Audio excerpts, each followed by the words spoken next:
Hey everyone, welcome to today's Explainer. Okay, let's just dive right into this. If you've been keeping tabs on South Africa's energy sector over the last 10 years or so, you know it's basically been defined by a desperate race for sheer generation capacity. We just needed more power. But that era is officially ending. Today, we're unpacking a massive paradigm shift in South Africa's renewable energy landscape. And this isn't just some minor technical upgrade, it's an absolutely crucial economic imperative for the country's growth. We're looking at a huge transition here, moving away from simply hunting for megawatts and heading straight into the highly complex challenge of grid integration, advanced storage, and structuring specialized capital. To make sense of this whole new landscape, we're going to look at four key pillars today. First, the renewable success story so far. Second, the grid constraint. Third, system integration. And finally, connecting the capital to the projects. Let's get started. All right, kicking things off with Section 1, the renewable success story. So the fundamental takeaway right off the bat is that the old debate about whether or not renewables actually work in South Africa, that is officially over, and this number really drives that home.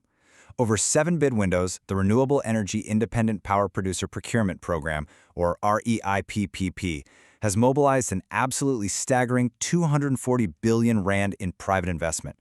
That represents just immense trust and appetite from the private sector.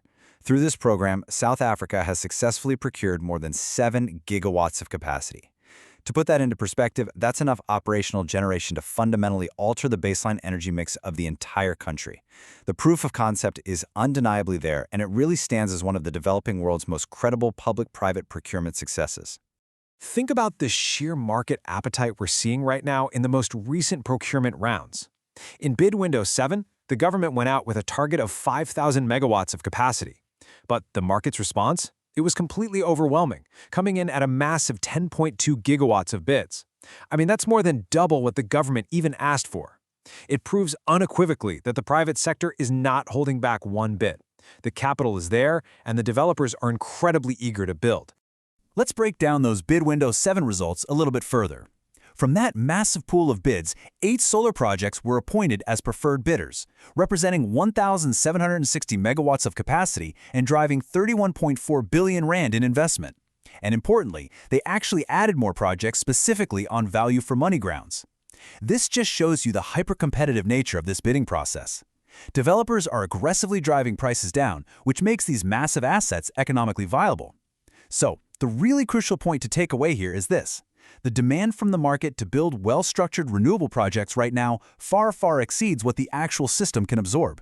Which naturally leads us to Section 2, the grid constraint. And this brings us to a pretty harsh reality. If the willingness to invest is clearly there, and the generation technology obviously works, what on earth is holding things back? I want you to really think about that for a second. We have the money, we have the developers, we have abundant sun and wind. So what is the new binding constraint on South Africa's energy transition? It's the grid. It is that simple, and yet literally that incredibly complicated. The bottleneck is no longer generation. To unlock the capacity that the South African economy desperately demands, we are going to need thousands of kilometers of new transmission lines over the next decade. Think of it this way. A massive, state-of-the-art solar farm baking out in the northern Cape Sun is completely useless to a heavy manufacturing plant in Gauteng if the transmission highway to carry that power simply doesn't exist. Without those wires, any new generation is effectively stranded. The government has absolutely recognized this crisis, and they've mapped out a historic response. Because the state's balance sheet simply cannot fund thousands of kilometers of grid expansion all on its own, private capital is being invited into transmission for the very first time through independent transmission projects.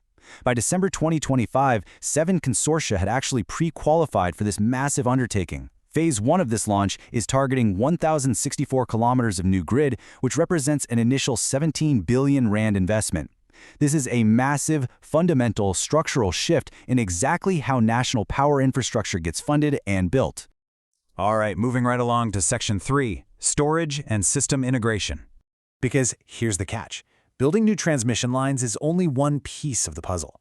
As we add more and more intermittent renewable energy to the grid, the fundamental physics of how the system operates just have to evolve. And this is a vital shift we're seeing. Battery storage is now following the exact same trajectory as generation. We're actually seeing dedicated procurement rounds for large-scale battery storage running at the exact same time as generation procurement. Why? Because the national grid has to remain perfectly balanced at 50 Hz at all times. The design of the entire system is changing so we can store power when the sun is shining, and then dispatch it precisely when demand peaks after the sun goes down. So, if we look at what success looks like tomorrow, it really rests on 4 deeply integrated pillars: generation, storage, transmission, and flexibility. Now, we know generation, storage, and transmission, but let's just talk about flexibility for a second.